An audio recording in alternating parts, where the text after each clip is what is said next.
The man she came to marry was already buried, and she had no way back. In the Dakota Territory, in the May of 1884, Willa Shane rode the last 6 miles into a ranch yard on Antelope Creek on a hired horse gone lame in the off-fore, 3 days out from the railhead at Pierre, and found the house shut up, the stock pens empty, and a new turned mound of earth under a cottonwood at the edge of the yard with a plain board marker driven into the head of it. Silas Petrie. 1849, 1884, she sat her horse a long while looking at that board before she got down. She was 26, out of Dubuque, Iowa, and she had answered an advertisement in a farm paper in January from a rancher of 35, who wrote a careful hand and described himself honestly as a man of modest means but steady habits, and she had corresponded with him 4 months, and she had sold what little she owned and spent the whole of it on the fair West, and she had ridden the last 6 miles of that journey, believing herself 3 hours from her own wedding. Instead, she sat down on the porch step of a dead man's house with her one trunk beside her and the lame horse cropping grass in the yard, and she did not cry, because she had learned somewhere in 26 years that crying did not fix a single practical thing, and there was a great deal that wanted fixing. She was still sitting there at 4 in the afternoon when Nathan Boyd came up the creek road on a big bay gelding, having seen a strange horse standing loose in Silas Petrie's yard and ridden over to account for it. Nathan was 39, and he ran the next outfit downstream. 4,000 acres he had proved up himself over 11 years, and he had buried a wife of his own in the 2nd year of that proving, dead of a fever with the baby, and he had not so much as danced with a woman in the 9 years since. He pulled up at the yard gate and looked at the woman on the step, and the trunk beside her, and the fresh grave under the cottonwood, and understood the whole of it before she said one word. "You'll be the bride he wrote about," he said. "He showed me your letters, was right proud of them. I am Willa Shane." Her voice was steady, which cost her something to make it so. "I take it you knew him." 9 years. Good neighbor. Better man than most. Nathan got down off the bay and stood at a proper distance. He went down off a green horse 8 days back and broke his neck of it. We buried him Thursday. There wasn't any way to reach you, ma'am. You'd have already been 3 days out from Dubuque by the time it happened, and there was no address to wire. Willa looked at the mound under the cottonwood for a long moment. "I sold my mother's furniture to pay my fare," she said. "I have got $11 in a horse that isn't mine and doesn't walk right, and I do not have money enough to get back to Iowa, and I do not have anything in Iowa to get back to if I had it. I am sorry, Mr. Boyd, Nathan Boyd. Mr. Boyd, I do not mean to make my trouble yours. I only find I do not presently know what a person does next in a situation of this particular kind, having never been in one." Nathan Boyd looked at her a long moment, and at the shut-up house behind her, and at the empty pens where a dead man's small herd had already begun drifting for want of a hand to look after them, and he said the thing that surprised him considerably more than it surprised her, because he had not known he meant to say it until it was out of his mouth. "Stay anyway. I beg your pardon. Stay anyway, is what I said, and I meant it before I finished saying it, which does not happen to me often." He turned his hat over once in his hands. "You cannot get back to Iowa, and you have got nowhere else in this territory, and Silas's place is going to want somebody keeping an eye on it regardless while the county sorts out what becomes of it, him having died without kin that anybody knows of. I have got a housekeeper at my own place, a widow woman named Prue Callender, respectable as Sunday, and there's a room. You would earn your keep honest. Prue could use the help, and there is always mending and canning enough for 2. and nobody would think one thing wrong of it. And it would give you time to work out what you mean to do without doing it at the point of a gun, so to speak. You do not know me at all, Mr. Boyd? No, Nathan agreed. But I knew Silas 9 years, and a man does not correspond 4 months with a woman and show her letters to his neighbor with that much pride in his voice unless she is worth the trouble of a little kindness on the strength of his judgment alone. I am willing to trust his eye on this one, ma'am, having had no cause in 9 years to doubt it on anything else. Willa Shane looked at the grave, and at the shut-up house that held whatever small life a stranger had been building toward marrying her, and at the man standing a proper 8 feet off, with his hat in his hands, asking nothing of her at all beyond letting him be decent. I have got $11, she said again, because it seemed the honest thing to keep saying. I cannot pay board. Nobody asked you to pay board. I asked you to stay and be useful, which is a different arrangement entirely, and one you can walk away from the day it stops suiting you. She stayed. Before she left the Petrie place that evening, she went into the house once, with Nathan waiting at the door out of a decency she noted and was grateful for, and found, set square in the middle of the front room, where a man building toward a wedding would naturally have put the finest thing he owned, a cedar hope chest, new built. The corners dovetailed with more care than a working rancher's spare hours generally allowed for, and a carved rose worked into the lid that had plainly taken him the better part of a winter. There was a note tucked under the chest's iron latch, in the same careful hand from 4 months of letters, dated the week before he died.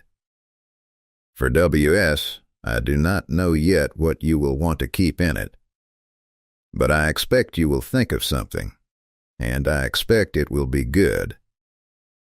Willa Shane stood over that chest a long while, and this time she did cry. Once, briefly, and then she wiped her face and closed the lid and asked Nathan Boyd, when he came in at the sound of her, whether it would be too much trouble to bring the chest along when he came to see about the stock. It was not too much trouble. He brought it the next morning in the back of a wagon, and it went into the room Prue Callender had made up for her at the Boyd place. And it sat there through the weeks that followed, and neither of them spoke of it again for some time, though both of them thought of it a good deal more than either let on. The weeks that followed had a shape to them, and the narrator will not pretend they were eventful, because their quiet was the whole of their worth. Willa worked. She worked the way a woman works, who has decided that idleness is a door grief can walk through. And Prue Callender, 61 and widowed twice over herself, watched her can and mend, and turn a kitchen garden nobody had troubled with in 2 years into something worth the name, and told Nathan Boyd inside a fortnight that she had not had help worth the name since her own hip started troubling her, and that the girl had better sense in her hands than most ranch wives twice her age. Nathan rode over to the Petrie place most mornings to see to what stock had not already drifted, and it became, without either of them arranging it, a settled thing that Willa rode along on the lame horse, now sound again under Nathan's own careful doctoring, to help sort and count and mend fence, because she found she could not bear to think of Silas Petrie's small herd scattering to nothing for want of anybody's care, having been, in her own strange way, the last person that dead man had ever thought kindly of. She learned, in those weeks, a good deal about the man she had come 3 days to marry and never once met living.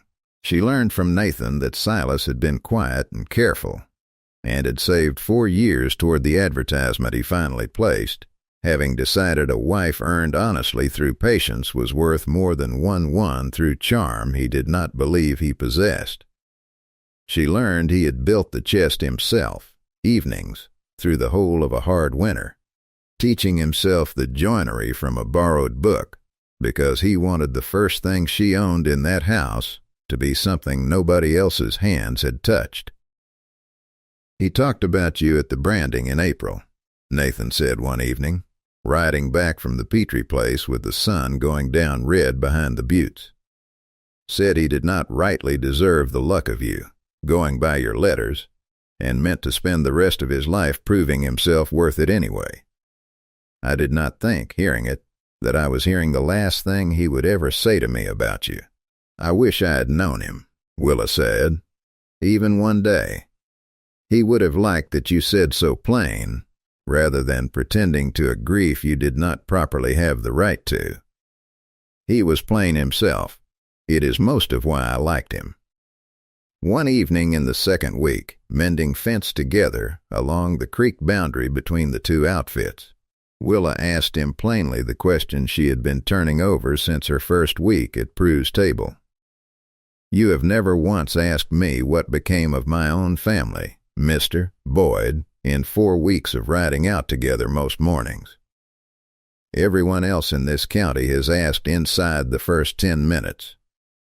I did not reckon it was mine to ask until you were ready to offer it." He drove a staple home and did not look up.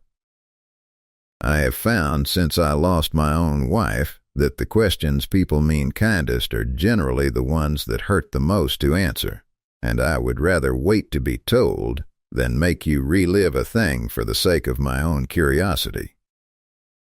My mother died when I was 19. My father remarried inside the year, to a woman who made it plain there was not room in that house for both of us for long, and I have been mostly on my own account since.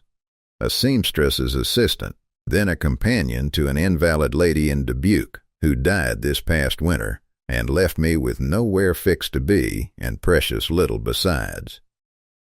That is the whole of why I answered Silas's advertisement.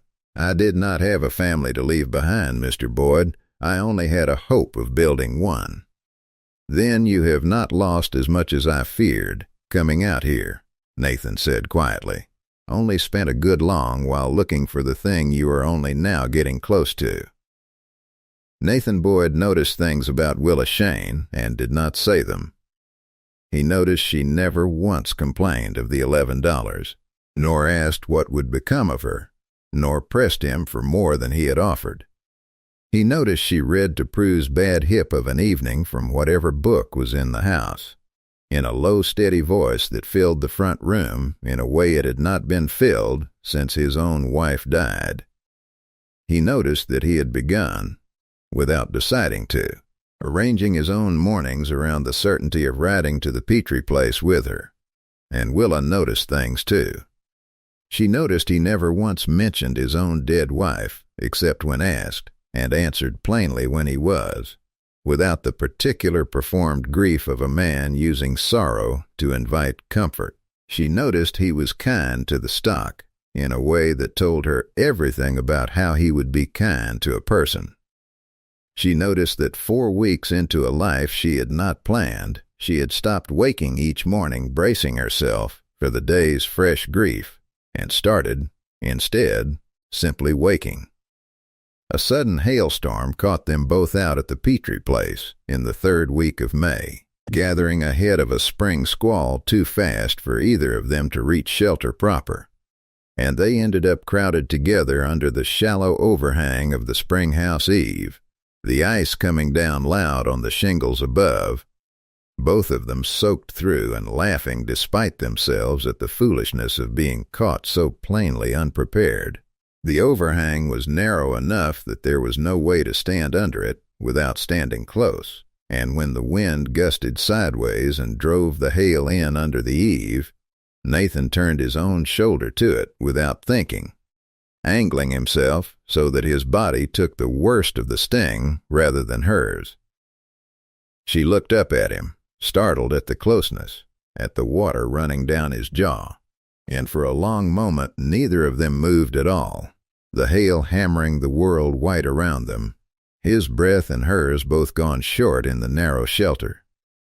"You are getting the worst of that on my account," she said. "Lo, I have got more padding for it than you do." His voice had roughened. "I do not mind it." Neither of them closed the last few inches between them.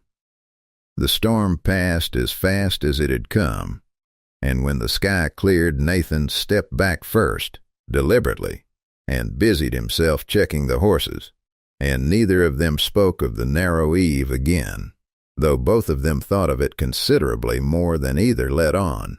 Before the trouble came for Silas Petrie's ranch, and it did, in the last week of May, from a direction neither of them had thought to watch, there was a good month on Antelope Creek, with a hope chest sitting quiet in a borrowed room and a rancher who had stopped, for the first time in 9 years, dreading his own mornings.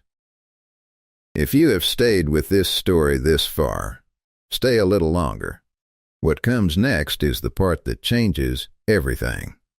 Warwick Doss came up the creek road on the last Thursday in May with a lawyer from Pierre and a paper he had been preparing since the week Silas Petrie died. He was a cattle buyer and money lender out of the railhead, and he had financed Silas's purchase of the home quarter 3 years before against a note secured on the land itself, and Silas had been faithful on that note for 3 years, and had 11 months left to run on it when a green horse broke his neck, and Warwick Doss had understood, within a day of hearing the news, that a dead man with no recorded wife and no kin on file left that note's security sitting entirely unclaimed and ready for the taking, provided he moved before the county got round to sorting the estate through the slow channels of the law. The note comes due on default of the borrower, his lawyer said, standing in the yard with the paper in hand, and death without a surviving spouse or heir of record constitutes default under its terms. Mr. Doss is prepared to take the land and stock in full satisfaction, which is considerably more generous than forcing a public sale that would leave the estate owing him the difference besides. There is a wife, Nathan Boyd said, having ridden over the moment word reached him that Doss's wagon was on the road. Or near enough one, and near enough matters a great deal more than you are pretending it does, and you know it, or you would not have come up here within a week of the funeral, instead of waiting on the county's own process. I see no marriage recorded in this territory, Mr. Boyd. You will not, on account of he died 8 days before the wedding was to be performed. There is a hope chest in that house with her initials on the note tucked under the latch, and 4 months of letters this whole county can vouch for, and I do not believe a court is going to find Warwick Doss's convenience a stronger claim than a dying man's plain intention. Intention is not law, Mr. Boyd. It was Willa herself who ended the argument, coming forward from where she had been standing at the porch rail. I do not claim to be Silas Petrie's widow, Mr. Doss, having never had the chance to be his wife, and I will not stand here and pretend to a legal standing I do not have. Her voice was steady in a way that made the lawyer look at her properly for the first time. But I will tell this county, and I will tell whatever court asks me, exactly what that man intended, because he wrote it in his own hand and left it under the latch of a chest he spent a whole winter building for a woman he had never once met. I do not think you want a Pierre courtroom hearing that letter read aloud beside your own note, Mr. Doss, in front of whatever jury this territory can assemble, of men who knew Silas Petrie and know exactly what kind of man does not. Warwick Doss looked at her a long moment, weighing, Nathan judged, considerably more than the girl in front of him, weighing his own reputation at the railhead against 11 months of remaining note payments and a public reading that would make him the villain of every ranch kitchen in the county. I will take the matter to the county court in the ordinary course, he said finally, folding the paper back into his coat, and I expect a fair judgment and nothing more from either side. That is all either of us has asked for, said Nathan Boyd. Doss rode out, and it took him some doing to make his exit look like a choice rather than a retreat. And Nathan watched him go with a wariness that told Willa the matter was not nearly as settled as the lawyer's careful phrasing had made it sound. He was right to be wary. Doss did not wait on the ordinary course of anything. He came back 6 nights later, in the dark, with 2 hired men and a can of coal oil, having concluded that a burned house and a scattered herd left nothing at all for a county court to argue over, and that a dead man's ruined estate was worth considerably more to him settled quietly than contested publicly. Nathan Boyd, riding home late from his own north pasture, saw the first glow of it against the sky above the Petrie place, and put his horse into a dead run. He got there in time to find the barn already burning, and one of Doss's hired men working at the house itself with a second can, and it was Willa, who had ridden over that evening to check the chickens, as she did most evenings now, and who had heard the men in the yard before they heard her, who came out of the shadow of the spring house with Silas Petrie's own shotgun, kept loaded behind the kitchen door since the day of the funeral, and leveled it at the man with the coal oil can before he had finished uncorking it. "Set it down," she said, and her voice did not shake at all. "I have never shot a man, and I would purely hate to start with a coward burning a dead man's barn in the dark. But I will do it if you make me, and I expect this county's court will have a good deal more sympathy for a woman defending an estate than for whoever sent you here to ruin it." The man set it down. Nathan arrived in the same minute, and between the two of them, and the second hired man's sudden and complete loss of enthusiasm for the whole enterprise, they had both of Doss's men roped to the porch rail before the barn had burned more than a third through, which Nathan and the neighbors who came at the smoke managed to save with bucket lines from the creek. Warwick Doss himself was not present, having sent hired hands to do the burning precisely so that his own hands would stay clean. But the man with the coal oil can, facing a territorial charge of arson with considerably less loyalty to his employer than the price of the job had purchased, told the sheriff of Hughes County everything inside a single night in a cell, sworn and signed, and named Warwick Doss as the man who had paid for it, and the reason why. Doss was arrested at the railhead 3 days later, attempting to board an eastbound train, and the note against the Petrie place, along with a considerable portion of his other business in that county, came under a scrutiny in the months following that ruined him considerably more thoroughly than a public sale ever would have, several other ranchers having come forward, once the first crack showed, with notes of their own that had been quietly and unfairly called in over the years. He was convicted at the fall assizes in Pierre on the arson charge, and sentenced to 9 years at the territorial prison in Bismarck, and the railhead bank that had backed a good deal of his lending quietly declined to renew what remained of his paper, which finished in business what the court had already finished in reputation. The county court in September found that Silas Petrie's expressed and documented intention, corroborated by 4 months of correspondence and the plain evidence of the chest itself, established sufficient equity to set aside Doss's claim of default, and awarded the estate, land, remaining stock, and the ruined but rebuildable barn to be administered for the benefit of Miss Willa Shane as the party Silas Petrie had, by every reasonable reading of his own last written intentions, meant it for. She did not want it at first.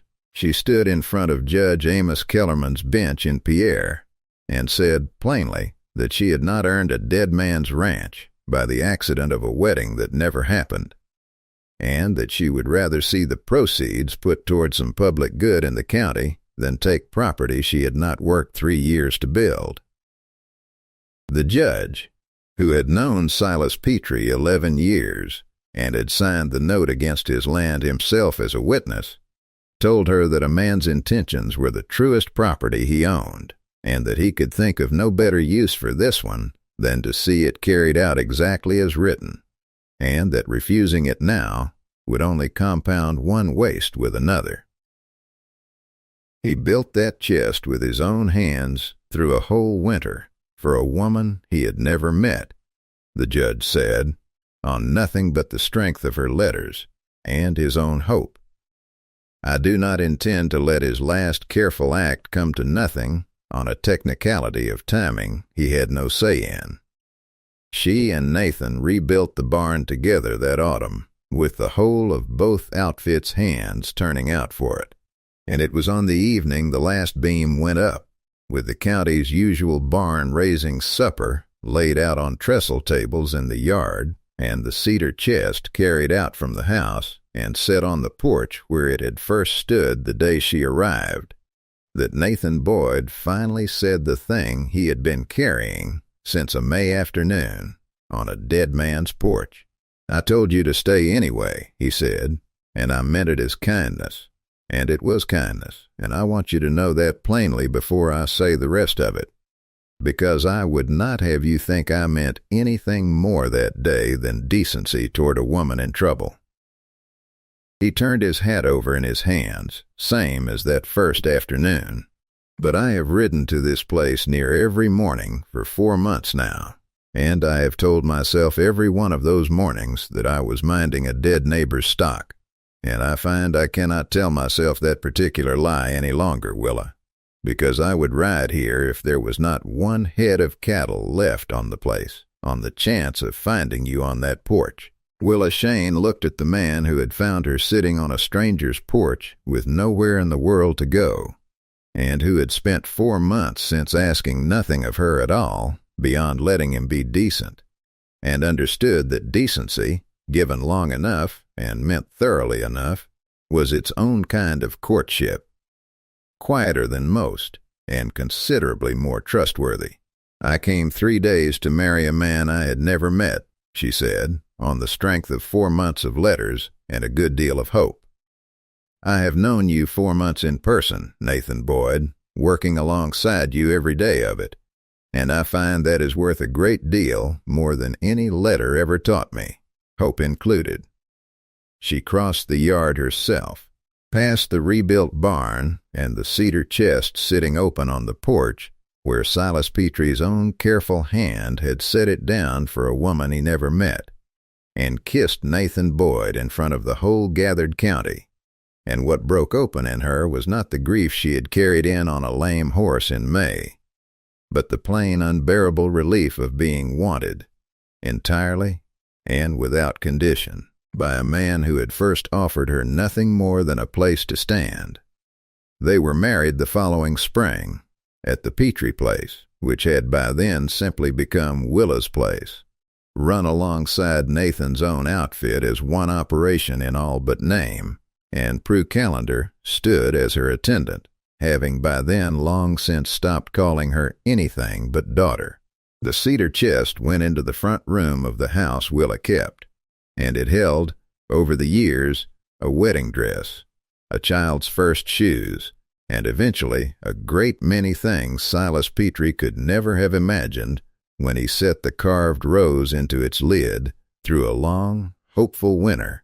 But Willa kept his letter always folded beneath the tray at the bottom, and told her own children, when they were old enough to ask about the marker under the cottonwood that she tended every spring alongside her husband, that a kindness meant thoroughly enough outlives the man who first offered it, and asks nothing in return but to be carried forward by somebody willing to keep it going.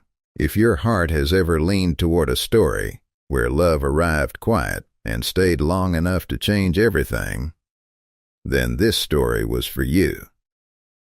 Out on the short grass country along Antelope Creek, where the wind keeps the only memory of what was, the love between Nathan Boyd and Willa Shane became the kind that does not need anybody to remember it to be real. Though the whole of Hughes County remembered it anyway, every time they passed a cedar chest sitting proud in a front room window, and a marker kept green under a cottonwood tree. If stories of frontier love that endured through hardship prejudice, and the kind of silence only the West knows speak to you, follow the lonesome trail for more. Here, the love stories are quiet, the courage is real, and the last word is always worth the wait. Until the next trail.